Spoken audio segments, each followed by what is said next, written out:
நம்ம வணக்கம். இன்னைக்கு ஞாயிற்றுக்கிழமை காலை நேர வணக்கம். இன்னைக்கு காலேஜ் உண்டா ஃப்ரெண்ட்ஸ் எனக்கு, அதனால காலையில் வெள்ளனா எழுந்திரிச்சாச்சு 5 மணிக்கு. 5 மணிக்கே டே ஸ்டார்ட் ஆயிடுச்சு. பல்ல விளக்கிட்டு சாமியை கும்பிட்டு இப்போ வந்துட்டேன். ஒலை ஊற்றி போட்டுருக்கேன். சாதத்துக்கு அரிசி களைஞ்சி வச்சுருக்கேன். ஒலை போட்டாச்சு ஃப்ரெண்ட்ஸ். அரிசி களைஞ்சி வச்சுருக்கேன். அரிசி கழுவி வச்சுருக்கேன். பால்காரமாக கொஞ்சம் லேட்டாக தான் கொண்டாடுது. பால் லேட்டாக தான் வருது.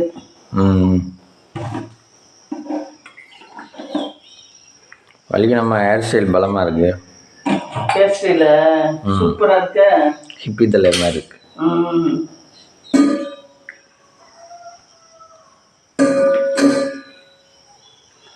அப்புறம் ஃப்ரெண்ட்ஸ், இன்னைக்கு பிரேக்ஃபாஸ்ட் மம்மி. பிரேக்ஃபாஸ்ட்டு ஒரு லெமன் சாதம், கொஞ்சம் அரிசி கூடவே போட்டிருக்கேன். உனக்கு லெமன் சாதமே வச்சு விட்டுலாமா பார்க்குறேன். மாவு இல்லை, மாவு ஆட்டணும். மாவு தின்னுச்சா? ஆமாம். லஞ்சுக்கு லெமன் சாதமா? ஆமாம், லஞ்சுக்கு ஒன்றுக்கு லெமன் சாதம், ஒன்றுக்கு தயிர் சாதம். தயிர் நல்லா இருக்குது, தயிர் ஊற்றி கட்டுவோம். ஒன்றும் இல்லை லெமன் சாதம். தயிர் சாதமாக அப்போதைக்கு போய் சாப்பிட்டுக்கணே மம்மி. ஆமாம், தயிர் நல்லா இருக்குது. இந்த பசுந்தயிர் சூப்பராக இருக்குது. நேற்று தயிர் சாதம் வயிற்றுக்கு அப்படி குழு குழுன்னு இருக்குது. பசுந்தயிர் சாதம் நல்லா இருக்குது. அவங்க பாக்கெட் பால் தயிர் ஒரு மாதிரி இருக்குது, அது நல்லாவே இல்லை. இது நேற்று அதுதான் ஊற்றி சாப்பிட்டேன். எனக்கு அல்சரே கேட்டுருச்சு. நல்லா இருக்கு, வயிறு குழு குழுன்னு நல்லா இருக்கு.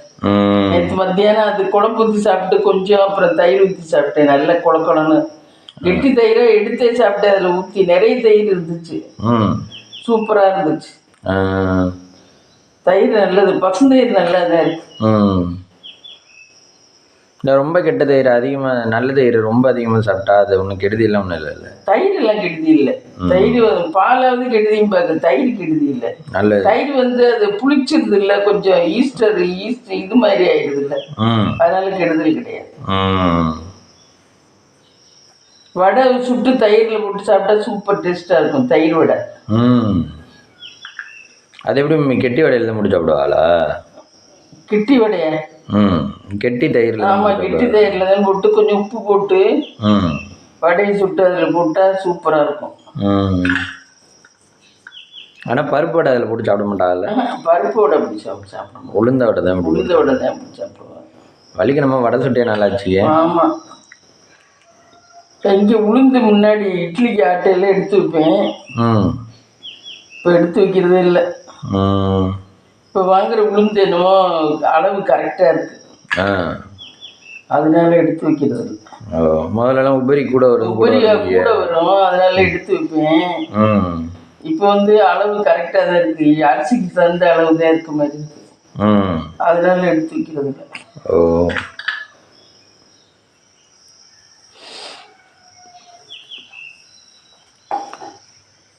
அப்புறம் வலிக்கணும் மம்மி, இன்னைக்கு எங்கேயும் பிளானிங்? எங்கேயும் பிளானிங் இல்லை. ஆனால் ஆஸ்பத்திரிக்கு தான் போகணும். கண்ணுக்கு டாக்டர் வர சொன்னாங்க. எப்போ போகிறோன்னு தெரியல. நைட்டு யாரோட வீடியோ பார்த்தீங்க? நைட்டு யாரோட வீடியோ பார்த்தேன்? யாரதான் பார்த்துட்டு இருந்தீங்களே, நான் பார்க்கல. யாரும் பார்த்து கலகலன்னு யாரும் பேசிக்கிட்டு இருந்தாங்களே, இல்லையா? இல்லை. அடுத்த அப்டேட்டு அம்மா கைப்பக்கம். அம்மா கைப்பக்கம் கேடி ஃபேமிலி பார்ப்பேன். அவங்க என்ன பண்ணியிருக்கா அடுத்த அப்டேட்? கேடி ஃபேமிலி வீடு கட்டிட்டாங்க. அவங்களுமே யூடியூப் சம்பாரிச்சு அவங்களும் வீடு கட்டிட்டாங்க. ஆனால் அவங்க தோட்டமெல்லாம் நிறைய வச்சுருக்கா, விவசாயம்.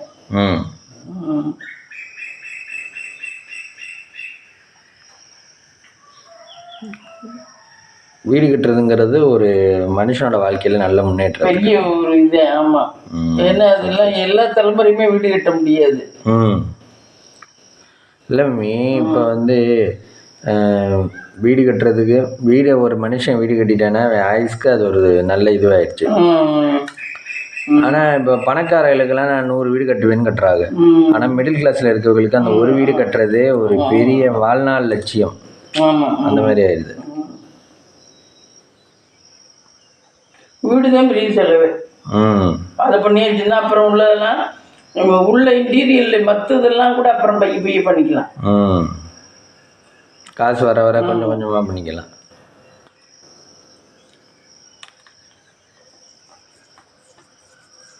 வள்ளிக்கு நமக்கு வீடு கட்டின எக்ஸ்பீரியன்ஸ். வீடு கட்டினேன், கொஞ்சம் உள்ள தள்ளி கட்டி விட்டான். அதே எவ்வளோ நாளைக்கு நீங்கள் வீடு கட்டலாம்? வேலை ஸ்டார்ட் பண்ணி 6 மாதம் ஆகி போட்டுட்டு அப்புறம் திருப்பி ஸ்டார்ட் பண்ணோம். அப்படித்தானே? ஆமாம், ஆனால் 8 மாதத்துக்குள்ளே கட்டிட்டான் மொத்தமாக. நம்ம வீட்டில் ஆள் எவ்வளோ பேர் வேலை பார்த்தாங்க? 8 மாதத்துக்கு 20 பேர் 15 பேர் வேலை பார்த்தாங்க இந்த வீடு. ஃபர்ஸ்ட் எல்லாம் கம்மியான வேலை பார்த்தாங்க, அப்புறம் கூட வேலை பார்த்தாங்க. கடைசியாக முடிக்க போகிற நேரத்தில் நம்ம அதுக்கு டெட்லைன் கொடுத்துட்டோம். வைகாசிக்குள்ளே பண்ணணும், இதுக்குள்ளே சித்திரைக்குள்ளே பண்ணணும், எங்களுக்கு முடிச்சு கொடுங்கன்னு சொல்லி அப்புறம் முடிச்சு கொடுத்தா.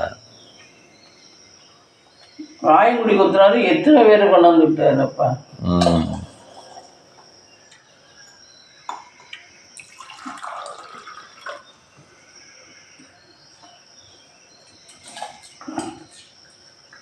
ஓலையில் அரிசியில் ஓலை போடுறாங்க. இன்னைக்கு அரிசி கொஞ்சம் கூட இருக்க மாதிரி இருக்கும். அதான் உனக்கு சாதமே தான் காலையில்.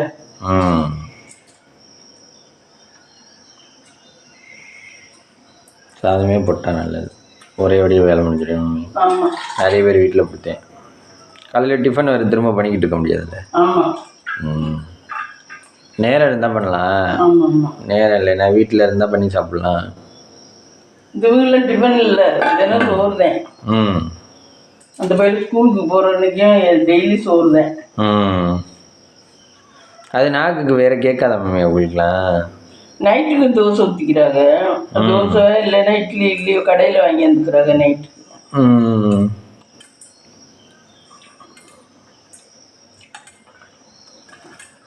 நிறைய பேர் ஆனால் அந்த மாவு தான் பேக்கெட் மாவு யூஸ் பண்ணுறாங்க. ஆமாம், அது யூஸ் பண்ண வரைக்கும் நமக்கு பிடிக்குமா? எனக்கு என்னவோ அது ராசியே இல்லை. நான் வாங்கினேன்னா அது எனக்கு ராசியே இல்லை. பேக்கெட் மாவு அதனால வாங்குறதே இல்லை.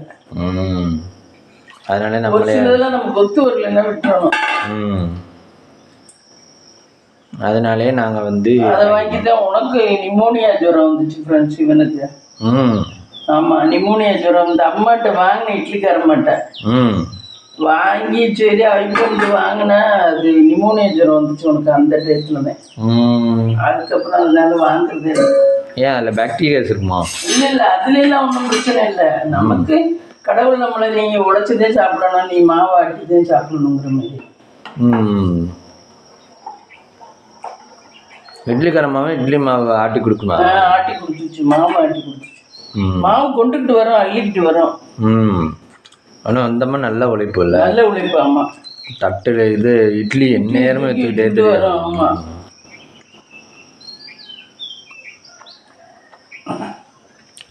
இப்போ இட்லி போடுறாங்களா இல்லையா? அது மக போடுது போல போடுது. ஆனால் என்ன அப்படி உழைச்சி என்ன கடைசி சொந்த வீட்டில் கூட இருக்க முடியல அவங்க. ஆமாம், அந்த அம்மா இறந்து விட்டா. நல்ல உழைப்பு, வேர்த்து ஊற்றிக்கிட்டு வரும். ஆமாம், இந்த காலத்தில் ஆனால் வேர்த்து ஊற்றிக்கிட்டு வேலை பார்க்குற ஆளுங்க கஷ்டம் கம்மி தானே. ஒன்று எல்லாம் டீசெண்டாக வந்து வேலையை பார்த்துட்டு டீசெண்டாக போயிருக்கு. வேர்த்து ஊற்றிக்கிட்டு இந்த கனமாக இருந்துக்கிட்டு வேலை பார்க்குற வேலையெல்லாம் இல்லை. யாராவது ஒரு சிலர் வேணால் அப்படி இருக்கா.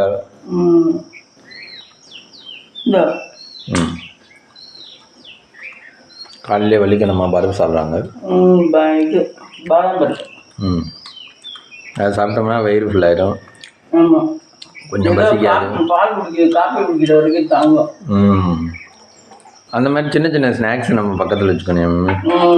பசி எடுக்கையிலலாம் டக்கு டக்குன்னு ஒன்று வாயில் போட்டுக்கிட்டு வேலையை பார்க்கணும். அடுத்தவங்க என்ன நினைப்பாலோ அப்படின்லாம் நினைக்கக்கூடாது.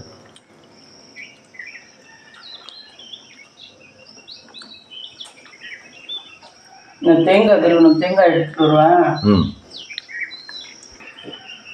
தேங்காய் வந்துருச்சுக்கா. உங்களுக்கு தேங்காய் திருவுறது நல்லா இருக்கா? இல்லை திருவுறது ஷோல்டர்லாம் வலிக்குது. கையெல்லாம் ரொம்ப வலிக்கிற மாதிரி. அதனால இந்த டென்ட்டுக்கு மாறிட்டீங்களா? தேங்காய் வந்துருச்சுக்கா. உங்களுக்கு தேங்காய் திருவுறது நல்லா இருக்கா? இல்லை திருவுறது ஷோல்டர்லாம் வலிக்குது. கையெல்லாம் ரொம்ப வலிக்கிற மாதிரி. அதனால இந்த டென்ட்டுக்கு மாறிட்டீங்களா? ஏதோ ஒரு கிரைண்டர் தான் 30,000 33,000. அந்த கிரைண்டரில் தேங்காய் திரிக்கலாமா, மாவாட்டிக்கலாமா, இன்னொன்று என்னமோ பண்ணிக்கலாமா. 30,000. ஓ 3 3 பார்ப்பா. மாவெல்லாம் அதுவே விழுந்துருது, நம்ம அள்ள வேண்டியதில்லை. ஏதோ ஒன்று திறந்து விட்டோம்னா அதுவே வந்து விழுந்துருது உளுந்தெல்லாம். அது ஒரு வாய் மாதிரி கொடுத்துருக்காங்க, அதில் வந்து அதுவே தள்ளிடுது.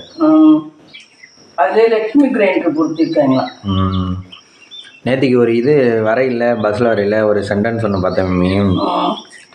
இப்போ நம்ம ஏன் தெரியுமா அந்த வாட்ச் இருக்கு பாருங்க, வாட்சை வந்து ஏன் எல்லா இடத்துலையுமே உயரத்தில் தூக்கி மாட்டுறோன்னு சொல்லுங்கள். தெரியலையே. காலம் வந்து பொன் போன்றதான் டைம். இப்போ எங்கே வேணாலும் பாருங்கள், வீட்டில் எல்லார் வீட்லேயுமே உயரத்தில் தான் தூக்கி மாட்டியிருப்பாங்க. அதேமாதிரி சர்ச்சு கோயில் எல்லா இடத்துலையுமே உயரத்தில் தான் தூக்கி மாட்டியிருப்பாங்க.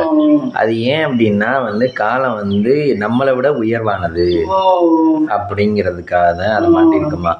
அப்புறம் பார்த்தீங்கன்னா எல்லாத்தையும் இந்த பொருள்லாம் கண்டுபிடிக்கிறோம்ல மம்மி, மிக்சி வந்து எதுக்காக கண்டுபிடிச்சிருக்காங்கன்னா காலத்தை மிச்சப்படுத்துறதுக்கு, டயத்தை மிச்சப்படுத்துறதுக்கு. அதேமாரி கிரைண்டரும் நீங்கள் கையில் ஆட்டினீங்கன்னா 4 மணி நேரம் ஆகும், அதுவே கிரைண்டரில் ஆட்டினீங்கன்னா 2 மணி நேரம் தான். அதே மாதிரி காரு, வண்டி, ட்ரெயின், ஃப்ளைட்டு எல்லாமே வந்து டயத்தை மிச்சப்படுத்துறதுக்கு தான். மனுஷனோட வாழ்க்கையில் டயத்தை மிச்சப்படுத்தி கொடுத்து நீ வேறு வேலை செய்டா. ஆனால் நம்ம என்ன பண்ணுறோம், வேறு வேலை செய்யாமல் ஒரு சோம்பேறியா உட்காந்துருக்கோம். அப்போ அதில் அவர் சொல்கிறாரு, நம்ம என்ன செய்கிறோம்னா ஃபேஸ்புக்கு, ட்விட்டரு, யூடியூப்பு இதில் உட்காந்துக்கிட்டு பொழுதை போக்கி கொண்டிருக்கிறோம். ஆனால் வந்து பொழுதை வந்து போக்குறதுக்கு இல்லையா, ஆக்குறதுக்கு தானா. இப்போ நான் உனக்கு மிக்சி கப்பில் இந்த 5 நிமிஷத்தில் போட்டு கொடுத்துட்டேன், அடுத்த வேலை என்ன பாரு, நல்ல வேலையாக பாருப்பா அப்படிங்கிறதுக்கு தான். அது நல்ல சென்டென்ஸ் இல்லை. அது நியாயம் தான், அதை யோசிச்சா கரெக்ட் தான். ஆக்கபூர்வமாக செயல்படலாம் எப்பவுமே, அழிபூர்வமாக செயல்படக்கூடாது. ஆனால் இப்போ என்ன பண்ணுற, செல்லுக்குள்ள இப்படிதான் பண்ணுறாங்க எல்லாரும், செல்லை வச்சு உட்காந்துக்கிட்டு இருக்கிறதே இல்லை. ஆனால் ஒரு சில பிள்ளைய செல்லை வச்சு உட்காந்துருக்கிறதுல சம்பாதிக்குது. அது இது என்ன, அது இதுங்களாம், அது பாராட்டக்கூடிய விஷயம்.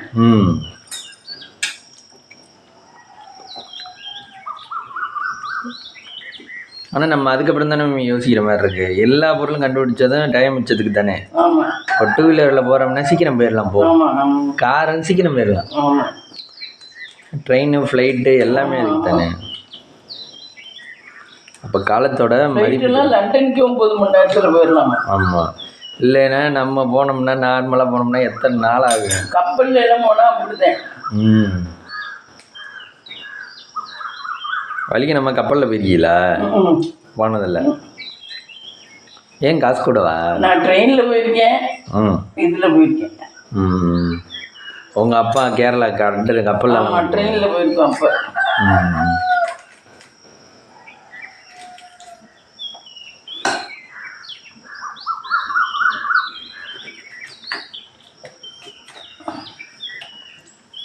காலத்தோட வேல்யூ தெரியணும்.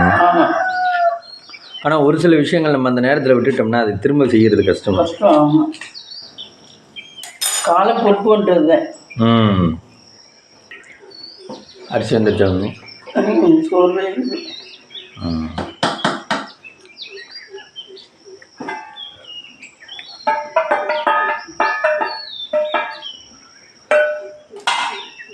வள்ளிக்கு நம்மக்கு யாராவது சர்ப்ரைஸ் கிஃப்ட் கொடுத்துருக்காங்களா?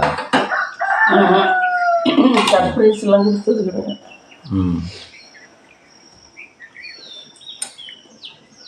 எனக்கெல்லாம் பர்த்டேயே நான் இது வரைக்கும் கொண்டாடினதே கிடையாது. பிறந்ததுலேருந்தேவா? பிறந்ததுலேருந்தே. ஏன் அந்த காலத்துல எல்லாம் கொண்டாட மாட்டாங்க. அந்த காலத்தில் நாங்கெல்லாம் 5-6 பிள்ளைல பிறந்தோமா, அதெல்லாம் கொண்டாடவே மாட்டாங்க. சாக்லேட் கூட கொடுக்க மாட்டீங்களா?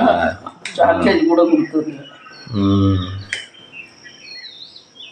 கேரளாவில் அப்போ 10th படிக்கல ஆட்டோகிராஃப் வாங்குவோம். ஆட்டோகிராஃப் இல்லை 10th அது 10th தான் இங்கே முடிகிற மாதிரி, +1 +2 அப்போ இல்லை. அப்போ 10thலேயே ஆட்டோகிராஃப் வாங்கிடுவோம். அதில் என்ன உங்கள் ஃப்ரெண்ட் ஒன்று எழுதியிருந்தாங்க, என்ன எழுதியிருந்தாங்க? நல்ல நல்ல இது தர்ற உரப்பும் நல்ல தணலும் தர மரமா பார்த்து பிடிச்சி ஏறணும். சும்மா சாதாரண மரமா பார்த்து பிடிச்சி ஏறக்கூடாதுன்னு அந்த பொண்ணு விட்டுருந்துச்சு. என்னன்னா கல்யாணம் பண்ணிக்கிறது நல்ல நல்ல தைரியமான ஆளா, நல்ல இதுங்கிற ஆளா பார்த்து கல்யாணம் பண்ணிக்கணும், நம்மள நல்லா பார்த்துக்கிற ஆளா அப்படின்னு அது போட்டுருந்துச்சு. ஆனா என்னோட வாழ்க்கையில அது நடக்கவே இல்லை. அப்பவே அதுக்கு நல்ல விவரமா போட்டுருக்குங்க எழுதுறது. ஆமா, யோசிச்சு தானே எழுதுதுங்க. இப்போ நம்மளுடைய இது எல்லாமே பார்த்துருக்குங்கல்ல, இந்த வருஷம் ஃபுல்லாக நம்ம பண்ணாத ஆக்டிவிட்டி எப்படி எப்படின்னு அதெல்லாம் யோசிச்சு தானே எழுதுவாங்க. இப்போ ஒருத்தர் எழுதுற பற்றி எழுத இல்லை, நம்ம யோசிச்சு தானே எழுதுவோம். நீங்கள் அந்த மாதிரி எழுதிருக்கீங்களா? பல பேருக்கு ஞாபகம் இல்லை. பசங்கள்ட்டையும் கொடுப்போம், பசங்களும் எழுதுவாங்க. பசங்கள்ட்டையும் கொடுப்போம். பசங்க என்ன எழுதினாங்க உங்களுக்கு? தெரியல. கரிமல் அவங்களாம் சும்மா வாழ்த்து தான் எழுதுவாங்க, வேற எதுவும் எழுத மாட்டாங்க. அவ்வளோதான் தெரியும். அவ்வளோதான் அவங்களுக்கு தெரியும். ஒரு சிலர் தான் யோசிச்சு ஆள் உள்ளுணர்ந்து எழுதுவா. பசங்களாம் சும்மா வாழ்த்து தான் எழுதுவாங்க. கரீம்னு ஒரு பையன் முடிச்சேன். கரீம் பாய் பையன். இப்போ அந்த பையன் உங்களுக்கு ஃப்ரெண்டாக பேசினாங்கண்ணே அப்படின்னு இருக்கேன். ஏன் நம்ம அப்போ எப்படி இருந்தா வரைஞ்சலாம்? அதெல்லாம் ரொம்ப சுட்டி. அதனால உயிரோடு இருக்கானு டவுட் தான். ரொம்ப சுட்டி தனமாக இருப்பேன். பாய் விடா? பாய் விடா. ஆமாம்.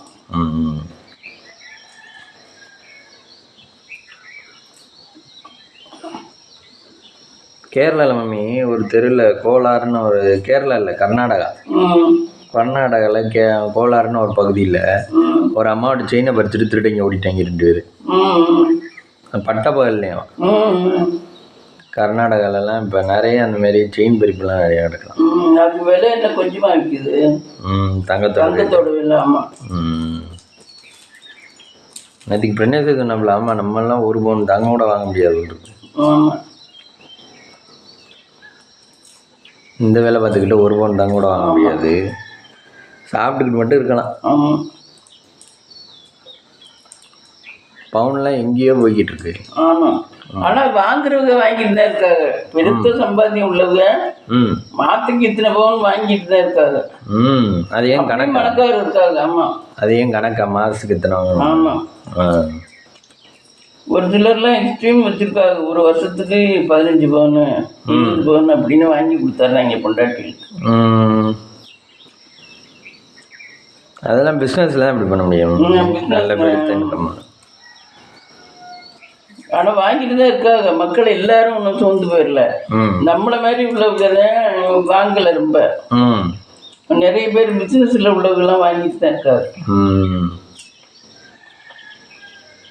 ஆனால் மம்மி அது ரேட்டு ஏறுறது காரணம் மக்கள் தானே இல்லையா? ஆமாம், மக்கள் தான். ஆனால் என்ன சம்பாரிச்சு என்ன வச்சு என்னன்றது எல்லாரும் ஒரு நாள் இந்த லண்டனில் போய் செத்தா வர தீபத்து அந்த மாதிரி ஒரு நாள் எல்லாரும் சாக வேண்டியதான். இதில் வாங்கி வச்சு என்னன்றது தேவைக்கு வாங்கிக்கலாம்.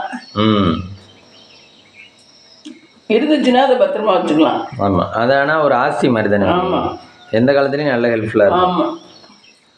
இடமெல்லாம் இருந்தால் கூட உடனே விற்று நம்ம பணமாக்க முடியாது. இதே நகை ஒரு அவசரத்துக்கு கொண்டு போய் அடகு வச்சோம்னா அதுலேயே 3 லட்சம் 5 லட்சம் 10 லட்சம் 20 லட்சம் வரைக்கும் தயாரிக்கலாம். அது நல்ல ஒரு பில்லர் மாதிரி நம்மளுக்கு சப்போர்ட் மாதிரி. ஆமாம், எனக்கெல்லாம் இப்போ நகை தான் வித்தியாசம் பண்ணுச்சு ஃப்ரெண்ட்ஸு. நகை இருந்தனால தான் நான் ஒருத்தட்டையும் கடன் இது வரைக்கும் வாங்கினதில்லை என் வாழ்க்கையில். நகையை கொண்டு வைப்பேன், அப்புறம் கொஞ்ச நாள் ஆகும் திருப்பி நகையை கொண்டு வைப்பேன், திருப்புவேன். இப்படி தான் எங்கள் வாழ்க்கை. நகையினால தான் நம்ம கௌரவமாக இந்த அளவு ஓடிச்சு உண்மையில் சொல்ல போனால். இப்போ வீட்டுக்கு கூட ஃப்ரெண்ட்ஸு லாஸ்ட் வரையில் பணம் பத்தாமல் போச்சு. அப்புறம் அதை தான் கொண்டு வச்சோம். ஒரு 10 லட்ச ரூபாய்க்கு கொண்டு வச்சு தான் வீடை கம்ப்ளீட் பண்ணோம். ஆனால் அது திருப்ப முடியாமல் இப்போ திருப்பி பேங்க்லேயே தான் இருக்குது. வட்டியை மட்டும் கட்டிட்டு வரேன். போட்டுக்கிறது போக மிச்சம் எல்லாம் பேங்க்ல தான் இருக்கு. நகை ரொம்ப பில்லர் மாதிரி உண்மையில. ஆமாம். இடம் கூட உனக்கு இடம் வேல்யூ போகும். ஆனால் அது வந்து இன்னைக்கு போகுமா நாளைக்கு போகுமான்னு சொல்ல முடியாது. அதுக்குள்ள ஒரு நேரங்காலம் வரையில தான் போகும். இது வந்து நீ இப்போ கொண்டு போய் பேங்க்ல வச்சுனாவே உனக்கு அதை இதுமாங்க அடகு வச்சுட்டு பணம் தருவாங்க நகைக்கு. எந்த காலத்துலையுமே. ஆமாம், எந்த டயத்துலையுமே நகை வேணும் அவசியம். நகை இல்லாமல் இருக்கவே கூடாது. பத்திரமா வச்சுக்கணும். இருக்கிறதுக்குள்ள மேற்கொண்டு வாங்குறோமோ இல்லையோ இருக்கிறதுக்குள்ள. வைரம் அந்த அளவுக்கு போகும் மம்மி. வைரத்துக்கெல்லாம் கணக்கு பேங்க்ல தரமாட்டாங்க. தங்கத்துக்கு தான் கணக்கு பண்ணி தருவாங்க. ஆனால் இதுலலாம் ஏர்போர்ட்லலாம் வைரம் கொண்டு வந்தால் தானே பிடிக்கிறாங்க. தங்கம் கொண்டு வந்து பிடிக்கிறது இல்லை. பிடிக்கிறாங்க. தங்கமும் ரொம்ப ஒரு ஆளுக்கு இவ்வளவுன்னு இருக்கு. அதுக்கு மேலே கொண்டாந்து தான் பிடிக்கிறாங்க ஏர்போர்ட்ல. ஆனால் வைரம் தானே நம்மளுக்கு வைரம் வடுவிருந்து அவங்க ரொம்ப பெருத்து சம்பாதிச்சிருவாங்கன்னா அதை தானே பிடிக்கிறாங்க இல்லையா? வைரம் ரொம்ப கொண்டாட மாட்டாங்க. தங்கம் தான் கொண்டாடுறாங்க. இல்லை டைமண்டு ஒரு டைமண்டு 50 லட்சம் 20 லட்சம் சொல்கிறாங்க. அதெல்லாம் ரொம்ப பெரிய டைமண்ட். அதெல்லாம் சேட்டுக்கு தான் கொண்டாடுவாங்க. இங்கே காரைக்குடியில் இருக்காங்க சேட்டுக்கு. அவங்க தான் கொண்டாந்து அவங்க தான் டைமண்ட் சேல்ஸ் எல்லாம் காரைக்குடி. அவங்க இது தர வாரியா இருக்கு. பெரிய கல்லா இருக்குது விலை கூட, சின்ன கல்லா இருக்குது விலை குறைச்சி. அப்படி கேரக்டர் பொறுத்து.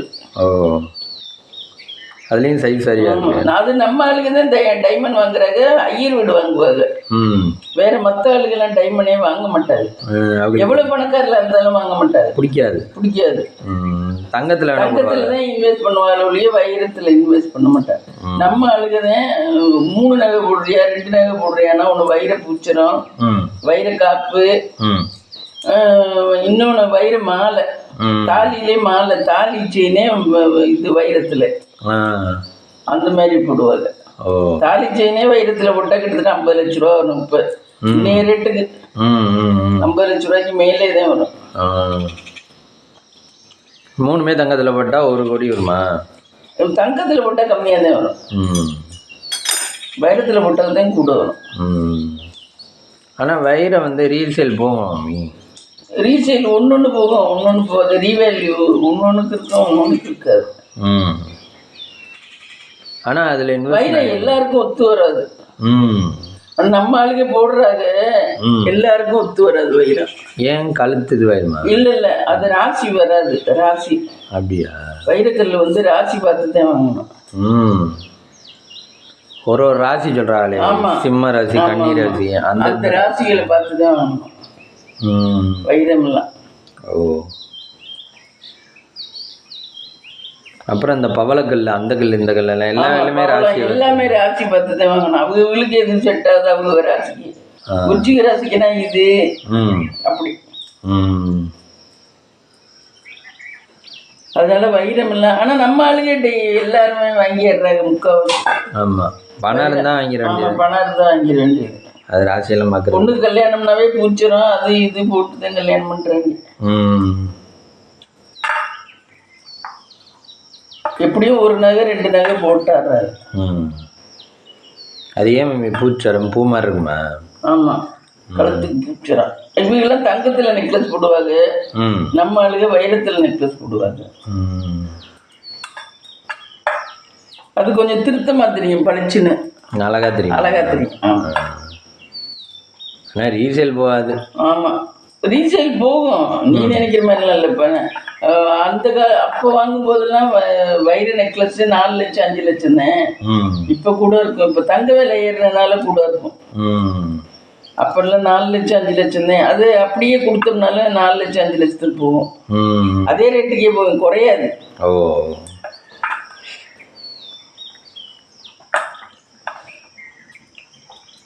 காரைக்குடியில் சேதுராமன் செட்டியார்னு இருக்காரு. அவர்கிட்ட தான் வாங்குவார். நம்ம ஆளுங்க நிறைய.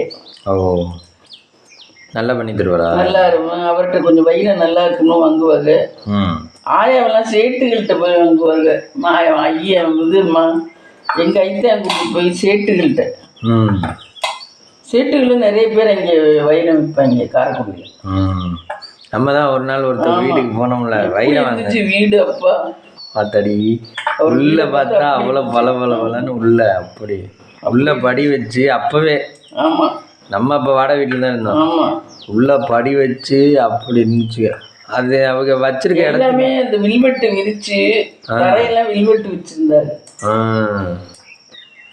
அதெல்லாம் ரொம்ப பெரிய ஆளுக்கு வந்தா தானே இருப்பாங்க. அதே வீட்டில் வச்சிருக்கா. ஆமாம், அந்த மாதிரி சேட்டுகள்லாம் நல்லா வசதியாக இருக்காங்க. நல்ல வசதியாக தான் இருப்பாங்க சேட்டுலாம். அவங்களும் இந்த மாதிரி பிஸ்னஸ் வைரம் இந்த மாதிரி இதில். அதான் படத்துல எல்லாம் கூட வட்டி கொடுத்து வாங்குறது சேட்டுக்கு தானே கொடுத்து வாங்குறாங்க, காட்டுறாங்க பணத்துக்கு. ஆமாம், நகை வைக்க போறது பூரா சேட்டு கடையில தான் வைக்க போறாரு.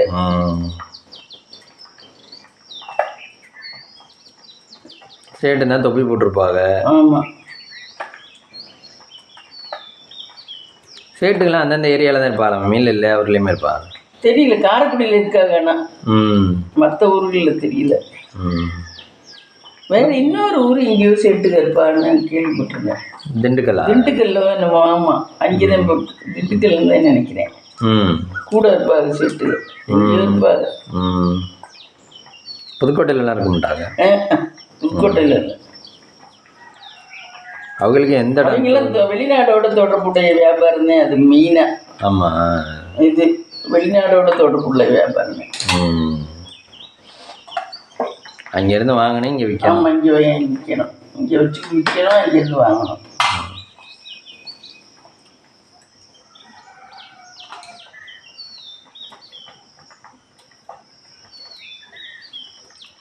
ஆனால் நமக்கு என்ன வரணும்னு விதி இருக்கோ அது வந்துதான் பற்றி இருது. ஆனால் உண்மையில நம்ம என்னத்தை தடுப்படுத்தாலும் நோய் என்ன. ஆனால் கொஞ்ச நாள் முன்னாடியே நமக்கு ஏதாவது ஒரு வீக்னஸ் காட்டுச்சுன்னா அது எனக்கு இந்த கண்ணு வந்து இப்போதான் வருதுன்னு இல்லை, ரொம்ப நாளாவே இந்த கண்ணு வீக்காக இருந்துச்சு. என்ன நான் சரி சரியாயிரும்னு நான் பாட்டுக்கு விளக்கெண்ணெய் தொட்டு வச்சுட்டு கேரட்டை சாப்பிட்டுட்டு இப்படியே இருந்தேன். அது கடைசி கொண்டாந்தீங்கன்னா பெருசில் கொண்டாந்து விட்டுருச்சுவாரு. இப்போ எவ்வளோ நாளாக காயாமல் இருக்கு. ஆமாம், அது காற்று வேற போக மாட்டேங்குது, போன இடத்துல ஆற மாட்டேங்குது. ஆமாம், அது லிக்விட் இவ்வளோ கனமாக ஊற்றின குறிப்பாடு தான் ஆயில்மெண்ட் வேற போட்டு தேங்கன்னு சொன்னனாலதான் தேய்ச்சனாலதான் இப்போ கிளம்புது. இப்போ கொஞ்சம் பரவாயில்ல, கண்ணை கொஞ்சம் முக்கால திறக்கிறீங்க. அதாவது வரணும்னு என்ன நமக்கு விதி இருக்கோ அது வந்துதான் போகுது, என்னதான் நம்ம தடுப்பு பண்ணாலும். இப்போ நம்ம பாதாம் பருப்பு திங்கிறோம், இந்த இது வராது அப்படின்னு நினைச்செல்லாம் இருக்க முடியாது. ஏதாவது ஒரு உறுப்பை தாக்கணும், ஏதோ ஒன்றுன்னா கிரகம் வரணும்னு நினைச்சா அது கொஞ்சம் கொஞ்சமா தாக்கும் போதே நம்ம புரிஞ்சுக்கணும், ஆகா நம்ம அதுல வீக்னஸா இருக்கிறோம், அது திருப்பி நமக்கு அது பெருசுல கொண்டாந்து விட்டுரும்னா அதே மாதிரியே கொண்டாந்து விட்டுருச்சு எனக்கு கண்ணு. நான் நினைக்கவே இல்லை கண்ணு இந்த அளவுக்கு வரும்னு. அந்த மாதிரி சொன்னாங்கல்ல, இன்னொரு கண்ணையும் நீங்கள் பார்த்துக்குங்க அப்படி, அதுலேயும் வேணும் போடுங்க. ஆமாம், அதுலேயும் ஆயில்மெண்ட் போடுறேன், அது ஒன்றே என்னமோ பண்ணுது. இப்போ அதுலேயும் வர மாதிரி இருக்கும். ஆமாம், எனக்குமே ஒரு கண்ணு இந்த கண்ணை வலிக்கிற மாதிரி இருக்குது. சூட்டு கொப்பளமா இல்லை என்னன்னு தெரியல. ஆனால் கண்ணுக்குள்ளே அடியில் பார்த்தீங்கன்னா ரெட்டாக இருக்குது. ஆமாம், உனக்கு ரெட்டாக இருக்கு. சூடாக இருக்குங்க. இல்லை, ரெட்டாக தான் இருக்குது. நானும் தான் நினச்சேன் என்னடா உனக்கு ரெட்டாக இருக்கேன்னு. அதுக்கு நான் வேற நிறைய இது பண்ணிட்டு ஒழுங்கா முக்காலில் தான் தூங்குறேன். ஒழுங்கா பார்த்துக்கணும், கண்ணெல்லாம் முக்கியம். கண்ணு தெரியலன்னா யாரும் நம்மளை கையை பிடிச்சி சும்மாவே யாரும் பார்க்க மாட்டாங்க இந்த காலத்துல. யாரும் கையை பிடிச்சி தாங்கி கூப்பிட்டு போவா வருவா, அதெல்லாம் நடக்கிற காரியமே இல்லை. அதெல்லாம் யாரையும் குறை சொல்றதுக்கு அர்த்தம் இல்லை வாழ்க்கையில். நம்மளுக்கு விதிச்சது இவ்வளோதான், அவ்வளோதான்.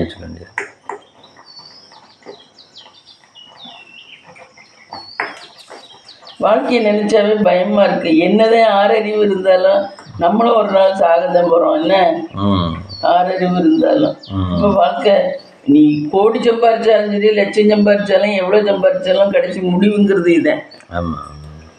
அப்ப என்னடா வாழ்க்கைங்கிற மாதிரி தானே அதை பார்த்து ஓடுறது.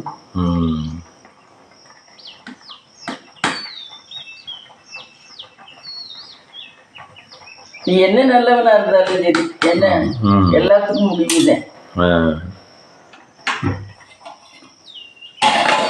ஆனால் கொஞ்சம் சௌரியமாக இருக்கும். ஆமாம், சம்பாரிச்சோம்னா சௌரியமாக இருக்கலாம். ஆமாம், ஒரு சிக்கன் மட்டன் சாப்பிட்லாம். ஆமாம், ஒரு நல்ல இடத்துக்கு போகலாம். ஆமாம், நல்ல ட்ரெஸ் உடுத்தலாம். ஆமாம், இதுக்கெல்லாம் கொஞ்சம் ஹாப்பியாக, மனசு ஹாப்பியாக இருக்கும். ஆமாம்.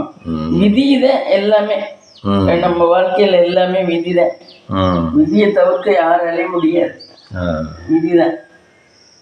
கடவுளுக்கே ஒரு நேரம் சோதனை வருது. ஆமா, சந்திர கிரகணம் வந்து மாட்டிக்குது, சூரிய கிரகணம் மாட்டிக்குது.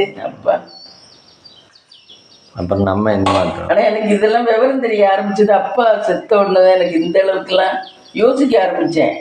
அதுக்கு முன்னாடி நான் டப்புன்னு கோவப்படுவேனே தவிர எதையும் யோசிக்க மாட்டேன். நீ அதை பண்ணலையா, அப்படியாக்கும் இப்படியாக்கும்னா முத்துமினா மாதிரியே இப்போ கோவப்படுவேன். அப்ப எதையும் ஃபீல் பண்ண மாட்டேன், எதையும் யோசிக்க மாட்டேன். அப்புறம் அப்பா இந்த மாதிரி இறந்த உடனே எனக்கு நமக்கு மேல ஒரு சக்தி இருக்கு. அதனால வாழ்க்கையை நம்ம வந்து கொஞ்சம் யோசிச்சுதான் வாழணும் அப்படின்னு ஒரு முடிவெடுத்தேன். அதுதான் என்னை இந்த அளவுக்கு கொண்டாந்து விட்டது. இவ்வளவு தூரம் என்னை பேசுற அளவுக்கு கொண்டாந்து விட்டது அதுதான். ஏன்னா நான் நினைக்கவே இல்லை அவங்களுக்கு எந்த ஒரு நோயுமே வராது. அவங்க நல்ல உடம்பு, ஒரு தலைவலின்னு கூட சொன்னதில்லை இது வரைக்கும். அப்படி ஒரு உடம்பு. நானாவது அடிக்கடி உடம்பு சரியில்லாம கிடப்பேன் பண்ணுவேன். அவங்களுக்கு தலைவலின்னு கூட கேட்டதில்லை. அப்ப எப்படி இருக்கும்?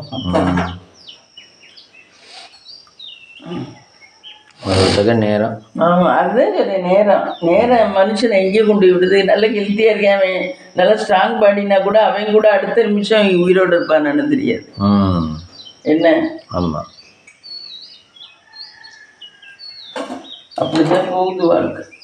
ஆனா அதையே நம்ம நினைச்சுக்கிட்டதெல்லாம் காலம் இதுங்க முடியாது. என்னவோ அதுக்குதான் நம்ம உழைக்கும் போது அந்த அந்த இதை வந்து மறந்துடுவோம். நம்ம வீட்டுல சின்சியரா வீட்டு வேலை பார்க்கறவங்களுமே நிறைய பேர் கவலையை மறந்துடுவாங்க. வீட்டு வேலையை நம்ம பார்த்தோம்னாவே கவலையை மறந்துடலாம். அது மாதிரி நீங்களும் ஆஃபீஸ் ஒர்க் பார்த்தா இந்த கவலையெல்லாம் மறந்துட்டு ஒர்க்கில் டெலிகேட்டடாக ஒர்க் பண்ண தோணும். அப்படித்தானே? நாங்களும் வீட்டு வேலை பார்த்தோம்னா விளக்கி கிழமை கூட்டியில் இந்த வேலையில் பார்த்தோம்னா அந்த ஒரு கொஞ்சம் ஃபியூ ஹவர்ஸ்க்கு நாங்கள் அதை நினைக்கவே மாட்டோம். மனசில் ஏற்றிக்க கூடாதுன்னு சொல்கிறாங்க. எதாக இருந்தாலுமே நல்லது கெட்டது எதாக இருந்தாலும். அப்படியா? மனசில் ஏற்றிக்காமல் எப்படி இருக்க முடியும் நீ நினைக்கிற மாதிரி? மனசுன்னு ஒன்று இருக்குல்ல. அப்போ கெட்டதை ஏற்றிக்க கூடாதா? கெட்டதுக்கு வாழ்க்கைக்கு ஒத்து வரதை ஏற்றிக்கத்தானே வேணும். தேவையில்லாத ஏற்றிக்க வேண்டாம். தேவையானதை ஏற்றிக்கத்தானே வேணும். இப்போ ஒரு இடத்துக்கு போய் இந்த வேலை பண்ண போகிறோம்னா அந்த வேலை என்னவோ அதை ஏற்றிக்கிட்டேன். ஆமாம், ஏற்றிக்கத்தான் வேணும். அதை ஏற்றிக்கலைன்னா அந்த வேலையை சின்சியராக பார்க்க முடியாது. சாதம் வந்துருச்சா மம்மி? சாதம் வந்துருச்சு, கவுத்து விடுவோம். சாதம் வந்துருச்சு. இது என்ன? பால் இனிமேல் தான் வரும் ஃப்ரெண்ட்ஸ். தேங்காய் துவையா இருக்கேன். தேங்காயை துவையரிச்சு வெங்காயம் உரிச்சு வச்சுருக்கேன். தேங்காய் சட்னி இருக்கும். ரெண்டையும் சேர்த்து. ஆமாம், புளி கொஞ்சம் போட்டு சட்னி அரைச்சேன்னா உனக்கு கொண்டு வரும். பால் இன்னும் இல்லையா? பால் இன்னும் வரல ஃப்ரெண்ட்ஸ். பால் வர விட்டு பால் காய்ச்சணும் ஃப்ரெண்ட்ஸ். இன்னைக்கு காலையிலேயே சாதமே வச்சாச்சு. Lunch and breakfast. லெமன் சாதம் போட்டிருக்கேன் பாருங்கள். லெமன் சாதம் ஒத்தையாக இருக்கும்.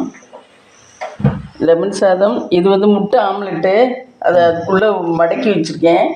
இது வந்து தயிர் சாதத்துக்கு கொஞ்சம் அவனுக்கு தயிர் சாதத்துக்கு கிளறணும். இது வந்து சட்னி. தயிர் சாதத்துக்கு எதுக்கு ஒன்று தொட்டுக்கலாம். சட்னி, தேங்காய் சட்னி. டீ போட்டுக்கிட்டு இருக்கேன் ஃப்ரெண்ட்ஸ். பால் வந்துருச்சு. ஆமாம். இந்த வீடியோ பிடிச்சிருந்தா லைக் பண்ணுங்கள், ஷேர் பண்ணுங்கள், கமெண்ட் பண்ணுங்கள், சப்ஸ்கிரைப் பண்ணுங்கள்.